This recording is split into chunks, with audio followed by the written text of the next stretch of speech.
Graça e paz, irmãs. Glorifico a Deus por esse momento, por estarmos todos juntos. Apesar da distância física, a única coisa que pode nos separar é a divisão de reinos. O reino das trevas, ou o império das trevas, e o reino da luz. Nós todas estamos juntas, no mesmo reino, no mesmo Espírito, no mesmo batismo, no mesmo Senhor, na mesma igreja, no mesmo corpo. Portanto, nesse momento eu as convido a abrir a Bíblia no primeiro livro de Samuel, no capítulo 1. Primeiro livro de Samuel, no capítulo 1. Vamos ler o que está escrito do versículo 8 ao versículo 11. Primeiro livro de Samuel, capítulo 1, versículo 8, onde está escrito assim: Então Elcana, seu marido, lhe disse: Ana, por que choras? E por que não comes? E por que estás de coração triste? Não te sou eu melhor do que 10 filhos? Após terem comido e bebido em Siló, estando ali o sacerdote Eli, assentado numa cadeira, junto a um pilar do templo do Senhor, levantou-se Ana e com amargura de alma orou ao Senhor e chorou abundantemente. E fez um voto dizendo: Senhor dos exércitos, se benignamente atentares para a aflição da tua serva, e de mim te lembrares, e da tua serva não te esqueceres, se lhe deres um filho varão, ao Senhor o darei por todos os dias da sua vida, e sobre a sua cabeça não passará navalha. Essa é uma das mulheres na Bíblia que nos servem de inspiração e de exemplo, e nós não podemos apenas lembrar de Ana nas suas grandes bênçãos, na sua conquista pela oração, mas saber a situação que ela passava. Olhando do ponto de vista cultural e histórico daquela época, Ana vivia num ambiente em que todas as mulheres casadas deveriam engravidar. Era uma forma da mulher honrar o marido, porque quanto mais filhos uma mulher tinha, mais ficava provado para todos: o meu marido é macho. Uma mulher que não engravidava, ela estava proclamando uma vergonha. O marido dela não funcionava, não produzia filhos e, além do mais, ela era tida como uma mulher cujo ventre era uma sepultura. Só recebia sêmen e ali tudo morto. Nada funcionava. Então, a mulher casada, ela tinha que ter filhos. Eu morei no Iraque 3 anos e meio e lá a mulher, cada filho que ela tem, o marido vai dando uma pulseira até que no fim ela bota pulseiras na perna, porque não tem mais onde botar aquilo dali. É um orgulho para a mulher, é uma alegria muito grande, porque ela é mãe de muitos filhos. Nós vemos que na condição de Elcana, naquela época, era certo, era permitido que ele tinha 2 mulheres. Vemos que a primeira, era Penina.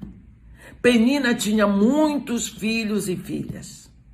Então, ela era uma mulher amplamente alegre, no sentido de que ela honrava o marido e por isso devia ser honrada.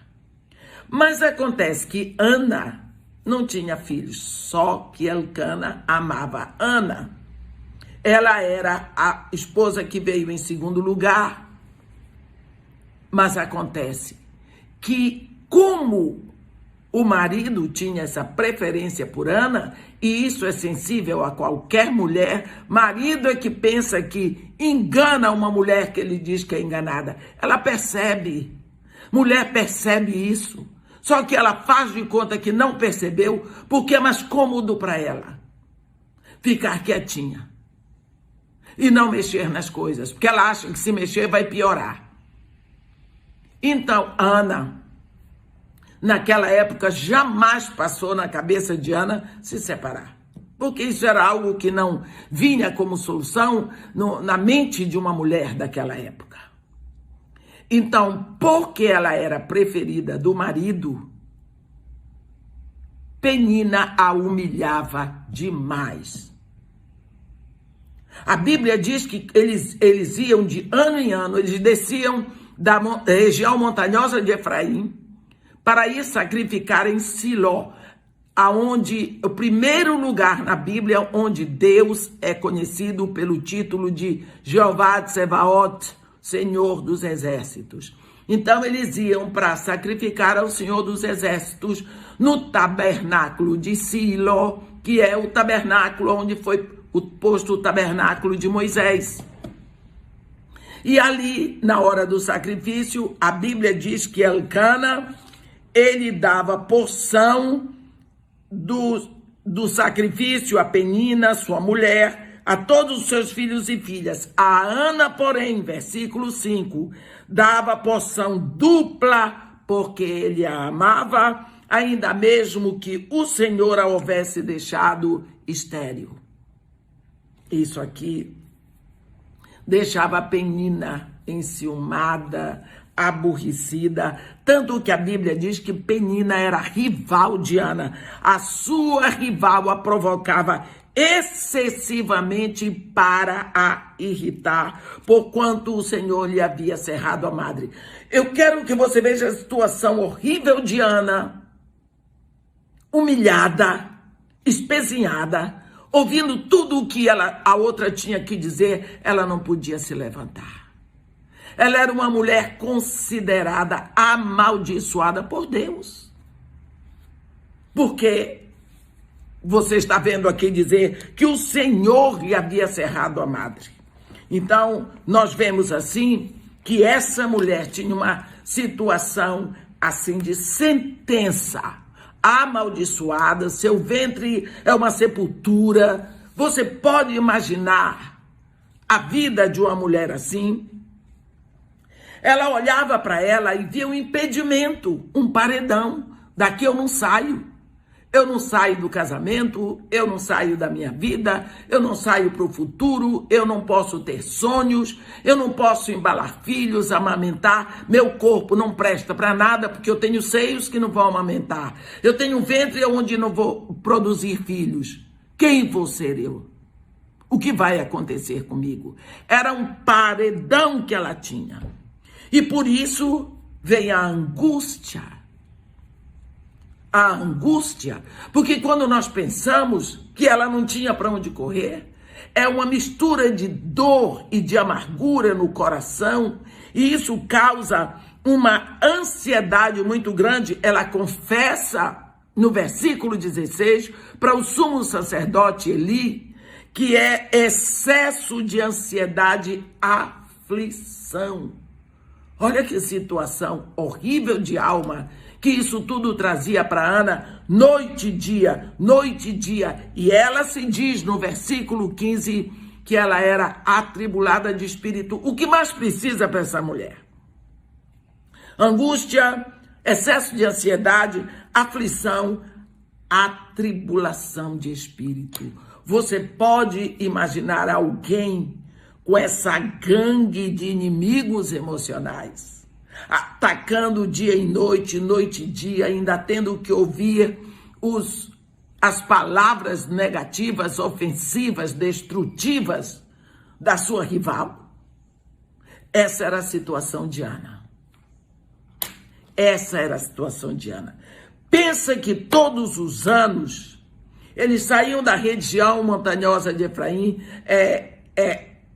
ele morava ali, e ele vinha de lá do lugar dele, que era Ramataim Zofim, com sua mulher Penina, todos os seus filhos e filhas, e ainda com Ana, e eles vinham para um lugar para sacrificar o Senhor dos Exércitos, e essa mulher ia sacrificar, atribulada de espírito, com aflição, angústia, e você pode imaginar num coração desse, o que é que ela ia ofertar?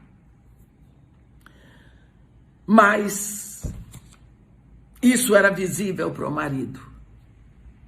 Penina ficava satisfeita de ver a Ana atribulada. Mas quando foi um certo dia, a coisa mudou. Mudou por quê? Como nós esquecemos que Deus não nos deixou aqui na terra alheios. Jesus Cristo diz para nós hoje, não vos deixarei órfãos.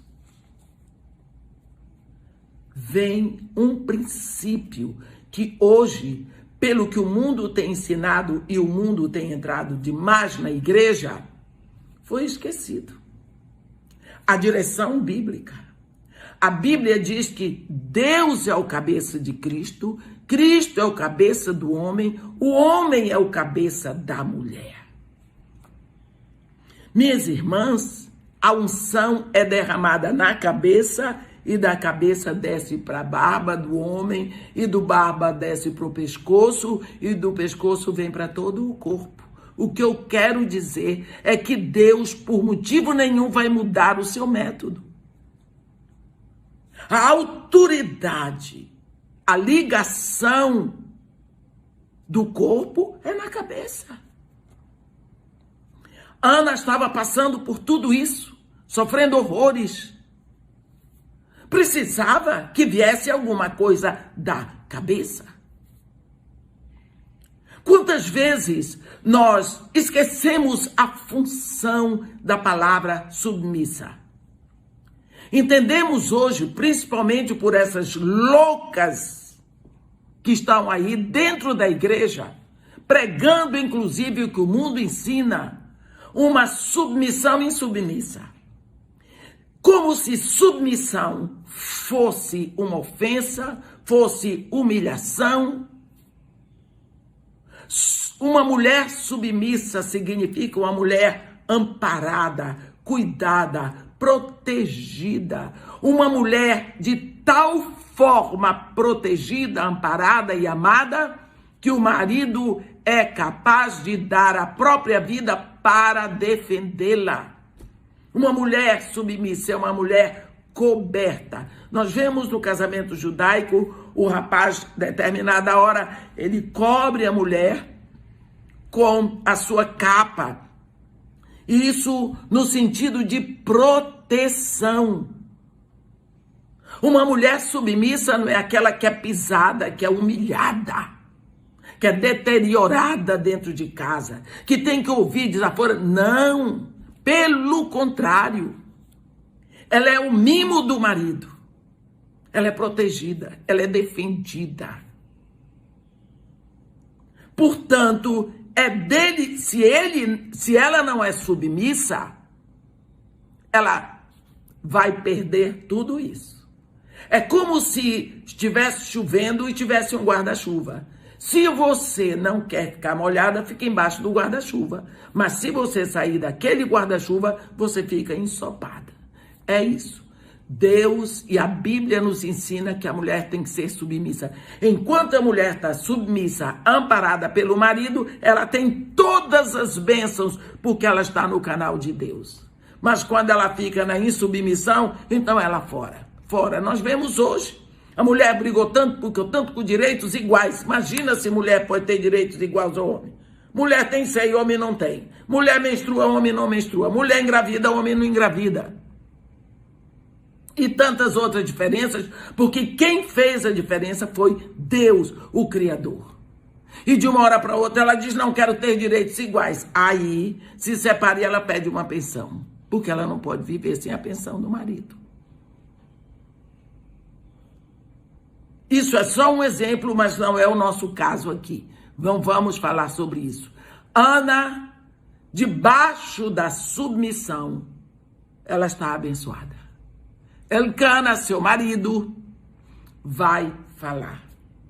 E no versículo 8, nós vemos assim, que vem uma comunicação verbal.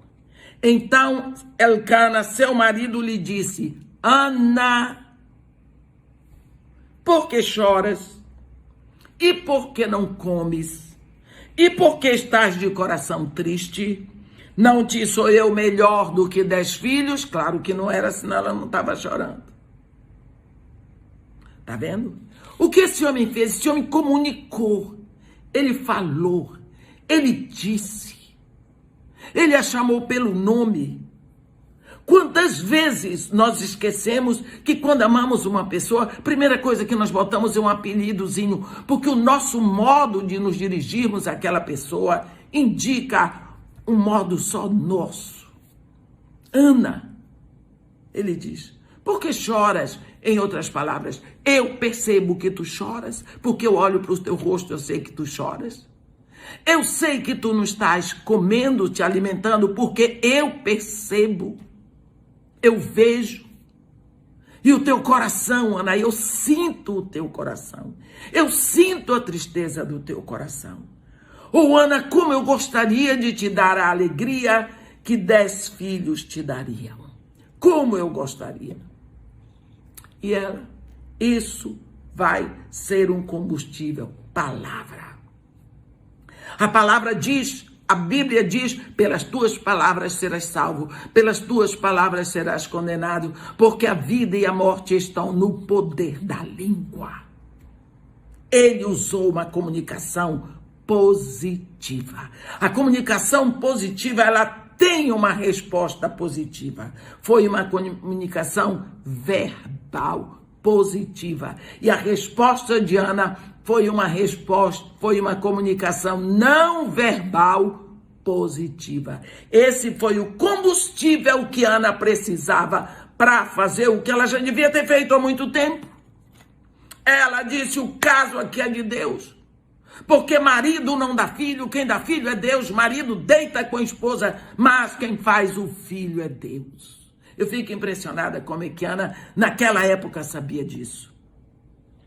Ela sobe e ela vai fazer um voto. No versículo 11, você vê, ela pede a Deus um filho. Ela pede a Deus um filho, ela diz para Deus o sexo que ela quer. Porque ela sabe que é Deus que forma o sexo antes da pessoa nascer. Hoje é que está essa confusão, mas faz parte do tempo que nós estamos vivendo, do tempo do mundo cada vez mais caído. Ela diz a Deus, e lhe deres um filho varão, ao Senhor o darei por todos os dias da sua vida, e sobre a sua cabeça não passará navalha. O que ela está dizendo? Ela está declarando que é Deus que dá o filho, não é o homem.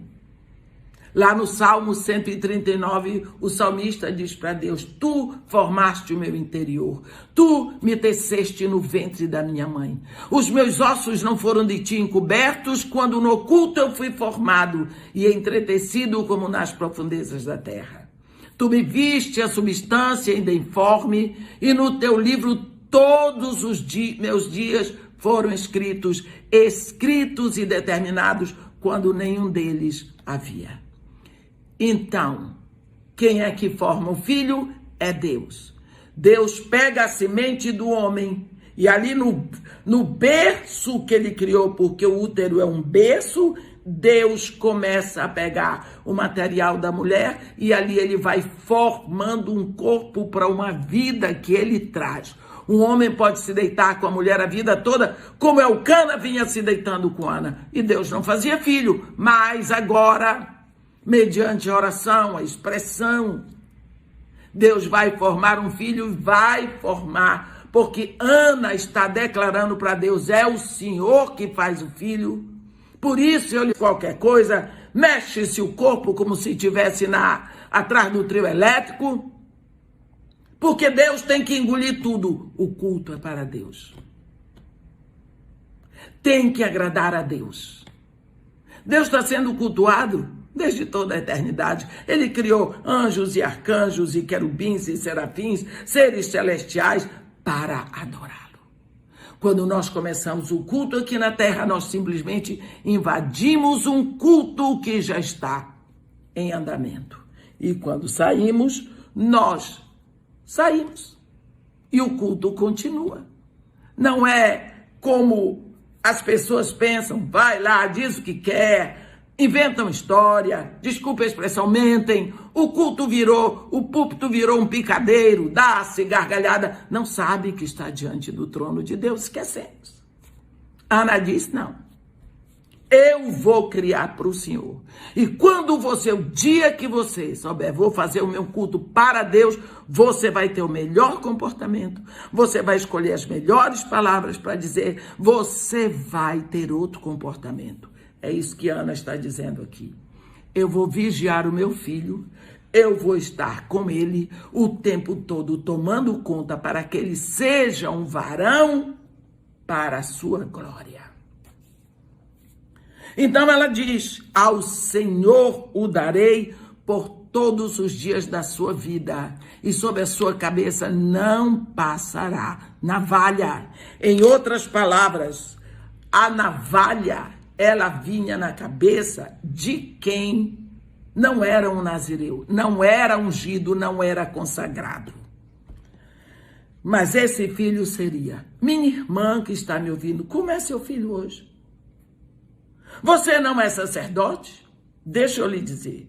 Apocalipse 1 diz que você é sacerdote. Ele diz que lá na cruz, Jesus Cristo com seu sangue, ele nos comprou e nos constituiu reino e sacerdotes para o seu Deus e Pai. Então, se você já se rendeu a Jesus Cristo, se Jesus Cristo é o seu único Senhor e suficiente Salvador, você é sacerdote. Sacerdote é consagrado. Sacerdote é ungido.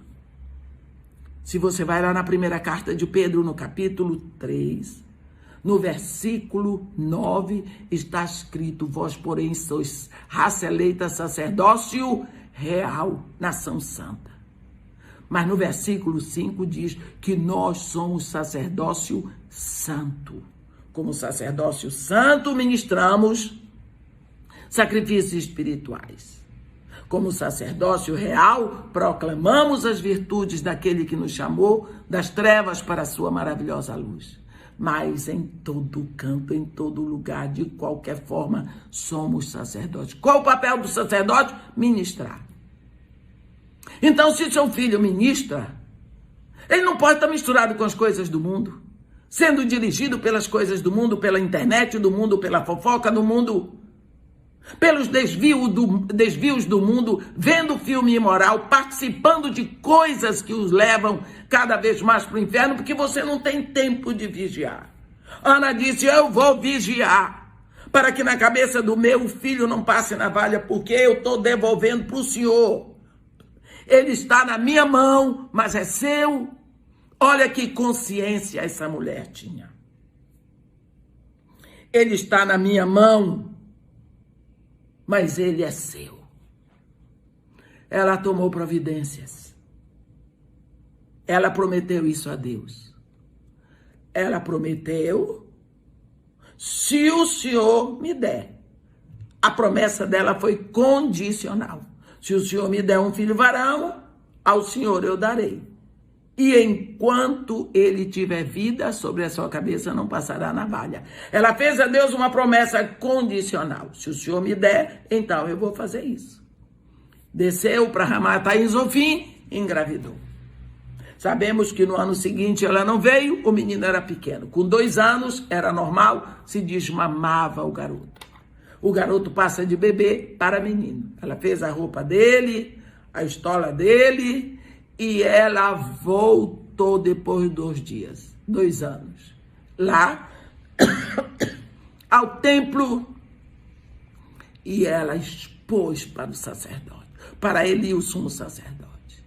Por este menino orava eu, aquele dia lá. Eu estava atribulada de espírito, eu estava com excesso de ansiedade, eu estava com aflição, eu estava angustiada. Por isso eu demorei tanto na minha oração, eu chorava e eu pedia com intensidade. Eu fiz um voto a Deus e Deus cumpriu a parte dele e eu estou aqui cumprindo a minha. Pronto. Que coisa. Que coisa! Como Deus nos leva a sério. Deus nos leva a sério. Ele não está brincando com ninguém aqui. Você vai ver que nunca mais Ana subiu de ventre vazio, de seios vazios. No capítulo 2, no versículo 21, está escrito que Deus ainda deu para ela 3 filhos e 2 filhas. E o jovem Samuel crescia como sacerdote. Eu quero dizer para você que na tradição hebraica, eles consideram Ana uma profetisa. Uma mulher que fez todas as coisas de acordo com o que Deus quer de uma mulher. E ela é um exemplo. Ela preparou um sacerdote. Ela orou por um sacerdote.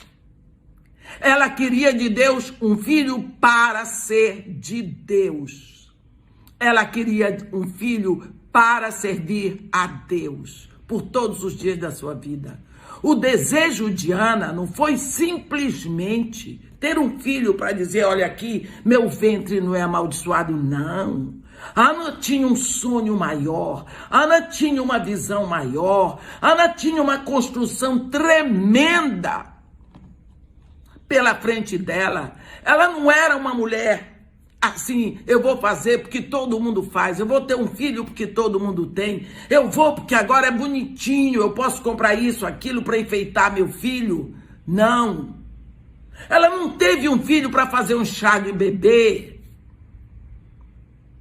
Ela pediu um homem a Deus para ela preparar um sacerdote para o trabalho de Deus, para ministrar a Deus.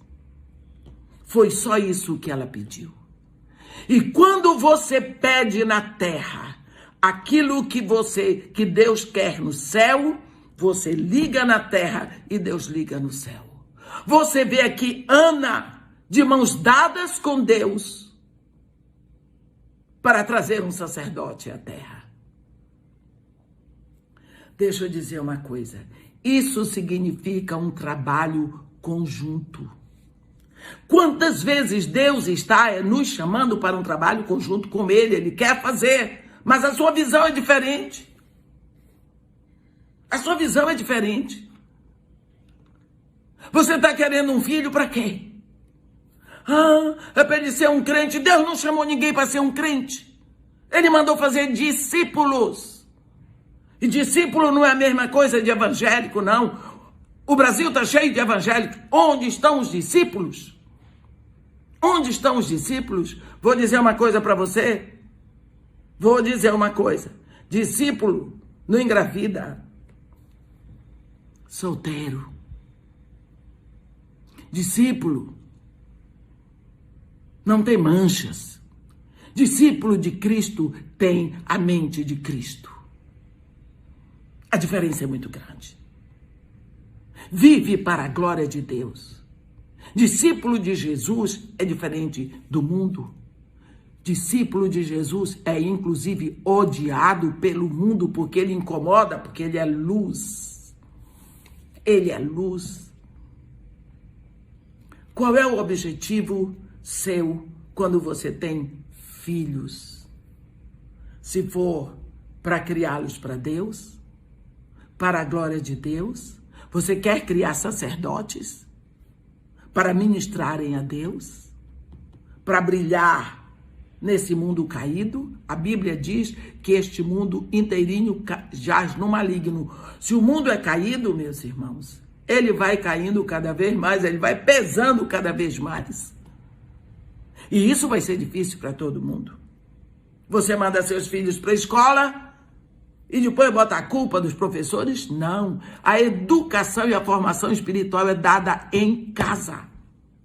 A Bíblia diz lá em Deuteronômio 6, no versículo 6, estas palavras que hoje eu te ordeno estarão no teu coração. E tu as inculcarás a teus filhos, e delas falarás, assentado na tua casa, e andando pelo caminho, e ao deitar-te, e ao levantar-te. E aí, como é que fica? Estas palavras não estarão na Bíblia que está na cabeceira da tua cama ou que tu esqueceste no carro. Elas estarão no teu coração. E tu inculcarás. Você obriga seu filho a tomar vacina, a ir para a escola, a comer direito, a escovar os dentes, tomar banho, mas você não pode obrigá-lo a oração, nem a igreja, nem memorizar a palavra de Deus, porque isso você não pode inculcar, mas você inculca outras coisas. Que é isso? Qual é a sua prioridade? Está formando sacerdotes? Ou cidadãos do mundo? Por quê? Você obriga a vacina, ao remédio, à escola, mas não obriga à palavra de Deus. Estas palavras que hoje eu te ordeno estarão no teu coração. Estão no seu coração. E tu as inculcarás aos teus filhos. Falarás dela, sentado na tua casa. É isso que você tem feito. Você se assenta com seus filhos para falar a palavra de Deus. É isso que eles ouvem de você. Ou você senta com eles para ver o jogo de futebol. Você precisa estar com seus filhos no jogo de futebol. Tá, tudo bem, não é pecado. Mas e a palavra de Deus? Qual é o horário para ela? Você tem horário para o futebol, tem horário para o churrasco, tem horário com seus filhos. Quando é a última vez que eles ouviram a palavra? Ah, mas meu marido não faz. Estou falando com você, mulher. Ana se comprometeu aqui, ela não botou Elcana no meio. Não botou Elcana no meio. Foi ela que tomou a decisão. Coitado de Elcana. Ela pariu. Ela engravidou, ela pariu. O sonho era dela, o filho, ela entregou para Deus. Parece que Elcana não teve nada a ver na história. Mas até hoje o único filho de Elcana, do qual nós sabemos o nome, é Samuel, porque teve uma mãe segundo o coração de Deus. Quer saber outra coisa? Deus diz, delas falarás, assentado na tua casa e andando pelo caminho, ao deitar-te ou levantar-te. Me diga uma coisa, a última coisa que seus filhos ouvem de você à noite é a palavra? É? A primeira coisa que eles ouvem de você de manhã é a palavra? Então, não se queixe se o seu lar está indo de água abaixo. O método está ali, o ensino está ali, a direção está ali, mas você lembra do que eu disse? Você saiu debaixo do guarda-chuva. O guarda-chuva de Deus é aquele. É para você fazer isso. Não fez, está fora. Não pode se queixar. Agora bota a culpa. Eu vou para uma igreja que tem uma boa escola dominical. Não é obrigação da igreja. A formação espiritual é dada em casa. Começa ali, a igreja ensina a palavra sim. Jesus Cristo deixou mestres para a palavra, deixou profetas. Ele vai ter lá, mas o princípio é ali todos os dias. Ao deitar, ao levantar e durante o dia. Será que nós, como mulheres, estamos parindo sacerdotes ou vermes? Será que nós estamos parindo pessoas que vão passar por essa vida deixando manchas ou deixando marcas? Olha a história de Ana. Uma mulher com tantas dificuldades, mas mulher. Segunda esposa. Tantas dificuldades. naquela época, tanta humilhação? Angustiada, humilhada. A Bíblia diz que a sua rival a provocava excessivamente porque o Senhor havia fechado a madre de Ana, ainda levava essa culpa. Ela não tinha culpa, mas era considerada como alguém culpada. Tinha o ventre fechado, maldito por Deus. Foi Deus que cercou a madre dela. Ai, ai, ai. Ela tinha... E pior que ela acreditava nisso, porque era da época. Mas ela tinha um sonho. Ela tinha um desejo. Ela queria um filho para Deus, na terra, para Deus. Você sabe o que é você ter o seu filhinho, o filho dos sonhos. Você amamentando, dizer para ele todos os dias: você, eu sei quem trouxe. Eu me comprometi com Deus. Ele formou você no meu ventre, nasceu. Eu estou lhe amamentando com leite que já foi meu sangue. Mas você não é meu. Você é de Deus. Vai ter que sair do meu colo, vai ser difícil para mim e para você, mas você vai ser preparado. Todos os dias da sua vida, ministrar para Jeová de Sabaoth. Ministrar diante do trono do Altíssimo. Essa é a sua vocação, esse é o seu chamado. Você é uma oferta a Deus com um propósito. Ana pediu a Deus um filho com um propósito. E o propósito era esse: dele servir a Deus por todos os dias da sua vida. E ela se comprometeu com Deus: Senhor, sobre a sua cabeça não passará navalha. Ele não será misturado com as coisas do mundo, porque a tua serva está se comprometendo. Que compromisso! Ele não vai se misturar com as coisas do mundo. Isso significa vigilância. Como você tem vigiado seus filhos? Irmã, é muito difícil. Deus não lhe chamou para coisa fácil. Então, para que você quis filhos? Para que você quer filhos? Para dizer que tem? O mundo está esperando por eles. O mundo está esperando. É Deus que dá. Mas você pode entregá-lo ao mundo dizendo: eu levei para a igreja isso daí. É só assim. E dentro de casa todos os dias. Se você resolver dar comida para o seu filho só quando ele vai para a igreja, você vai ver que ele vai morrer. Por quê? Cadê o trabalho de todos os dias, de todas as horas, mas acima de tudo, o seu exemplo? Porque primeiro a palavra está no seu coração. O que você diz dentro de casa? O seu comportamento, as suas expressões, os seus conselhos, as suas atitudes, como é que estão? Será que você não está criticando muitos outros? Será que você não está trazendo o problema dos outros para dentro de casa que não serão solucionados?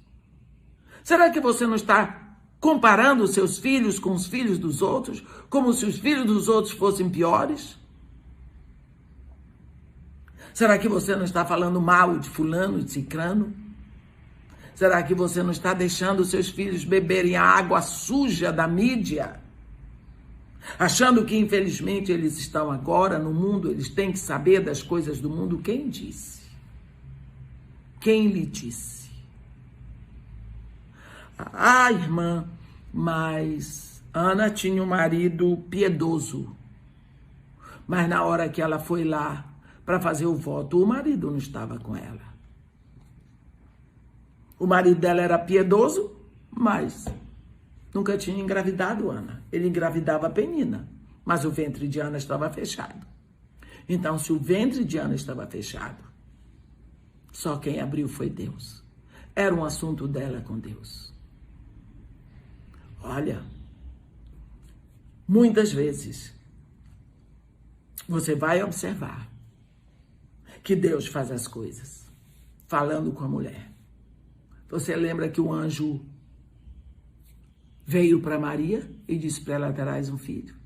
Ela disse: eu sou comprometida, eu sou virgem.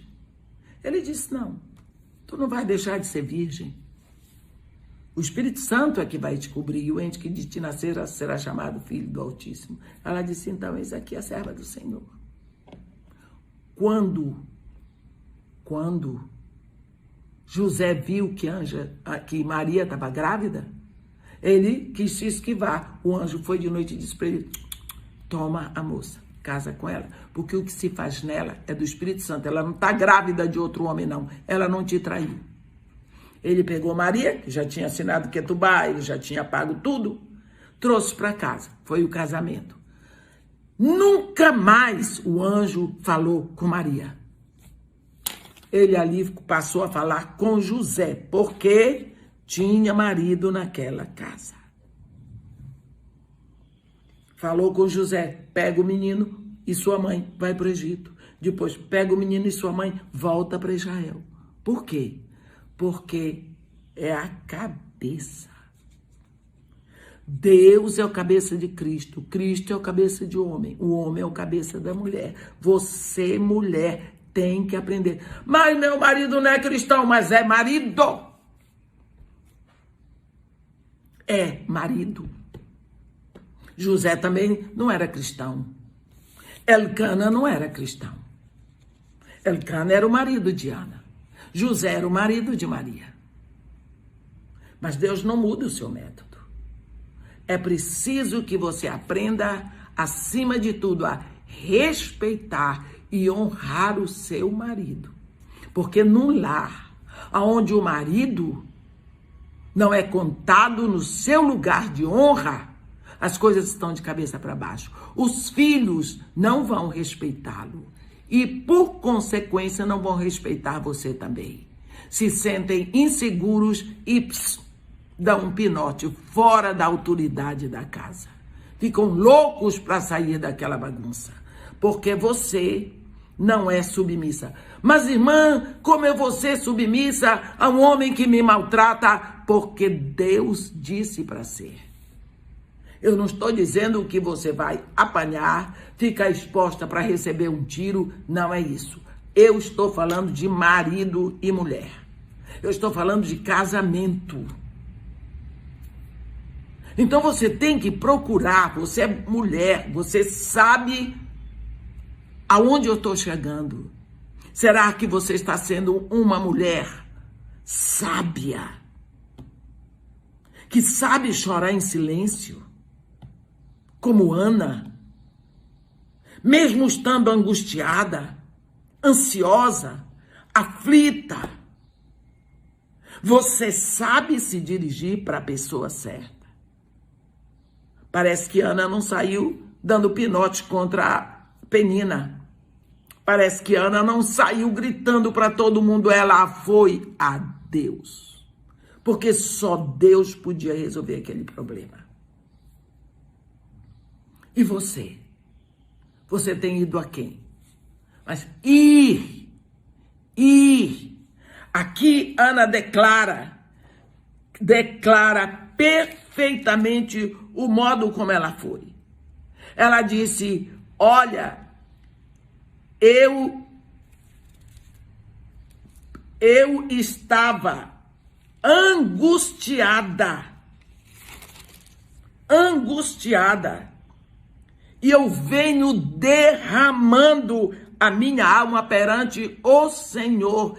Ela não saiu fazendo fofoca de um lado, do outro, ela foi derramar. Você sabe o que é derramar? Ela não disse eu derramei, ela disse eu venho derramando. É uma situação constante, é contínua. Você derrama a alma pelo clamor, pela oração, pela vigília. Você derrama a alma pelo jejum, pela atitude de humildade. Você derrama. Olha o que essa mulher conseguiu. Ela não ficou amargurada, falando mal de todo mundo, dando pinote, reclamando, não. Você vê que a oração dela foi de silêncio ali, mas abrindo a boca no silêncio para falar com Deus. Aqui não diz que ela ficou desnorteada. Aqui não diz que ela ficou enlouquecida. Aqui não diz que ela tinha pavio curto. Olha, a sua diferença para Ana é muito grande. Hoje você é filha de Deus. Hoje você tem o Espírito Santo. Hoje você tem uma gama de testemunhos de mulheres que sofreram humilhação dentro do lar, mas são vitoriosas. Porque Deus te coloca ao lado da mulher angustiada, da mulher que sofre. Pelo fato de Ana ter demorado tanto para ter aquele filho, fez com que ela desse tanto valor àquela oferta. Aquela oferta que ela ia fazer para Deus era tão preciosa, porque ela sabia o quanto lhe custou.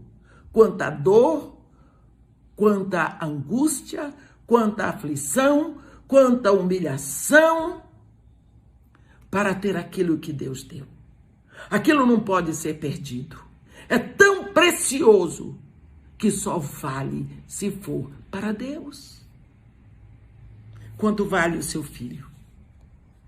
Se ele é tão precioso, só pode entregar a Deus. Ana é um exemplo para nós hoje. Ana é um exemplo de mulher que lutou, que sofreu, que foi humilhada. Mas o único filho de Elcana que sabemos o nome é Samuel. Porque foi um filho que veio depois de muitas lágrimas, mas veio de um ventre de uma mulher que derramava a alma diante de Deus. Minha irmã que me ouve, aprenda a derramar a alma diante de Deus. É um gesto contínuo, abundante, inteiro, completo. E que a sua vida, o seu lar e os seus filhos sejam hoje para a glória do seu nome, do nome de Deus. Deus lhe chamou como mãe na igreja do século 21. Cumpra o seu papel.